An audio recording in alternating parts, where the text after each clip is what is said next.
এই হচ্ছে ঘর।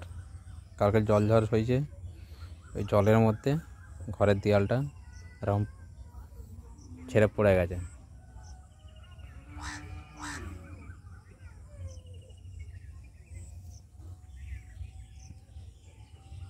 দেখা যাক এরপরে কী হয়।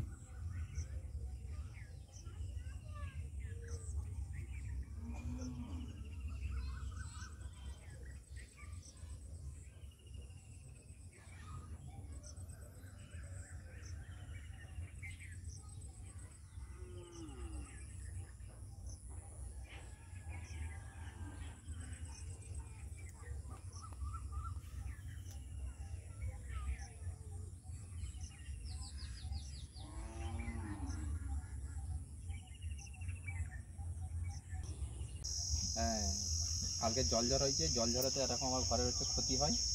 হ্যাঁ, ক্ষতি হয়ে আমার ঘরের দেয়ালটা ধসে পড়ে যায়। তো এই ঘরটার দেয়ালটা তো রাখা যাবে না, চেওড়া ঘর, তো ঘরটা তো রাখা যাবে না, ঘরটা তো পড়ে যাবে, যা কন্ডিশন হয়ে গেছে। ঘরের ভিতরটার দিকে ক্যামেরা দেখেছি, ঘরের ভিতরে দিয়ে জল ঢুকেছে।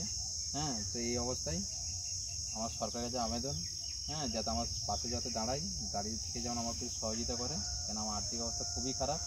কেন আমার একটা মেয়ে আছে, খালেদু মিয়া, তার পেছনে প্রতি মাসে 20,000 টাকা করে খরচা করতে হয়। আমি যা কাজ করি ভিন রাজ্যে, পুরো সমস্ত পয়সা আমার মেয়ের পেছনে উড়িয়ে দিতে হয় চিকিৎসার জন্য। তো এই জন্যে আমি চাই যে দলের কাছে, যে দল যাতে আমাকে সহযোগিতা করে, আমার পাশে দাঁড়ায়। হ্যাঁ, আমি একটা তৃণমূল কংগ্রেসের কর্মী, আমি কর্মী হিসেবে বলছি, যাতে আমার দিদি পাশে থেকে আমার জন্য এই সহযোগিতা সাহায্য বাড়িয়ে দেয়। হ্যাঁ, যাতে আমি কিছু করতে পারি। আমি আবাস যোজনা ঘরের নামের তালিকায় সবারই বেরিয়েছে, কিন্তু আমার নামের তালিকা নেই। হ্যাঁ, তো এই জন্য চাই যে আমাকে একটা ঘর দেওয়া হোক এই পরিস্থিতিতে। হ্যাঁ, যেমন মাথা গোঁজার ঠাঁইটা যেমন পাই, নাহলে আগামী দিনে ছেলে বউকে নিয়ে আমাকে রাস্তায় দাঁড়িয়ে থাকতে হবে।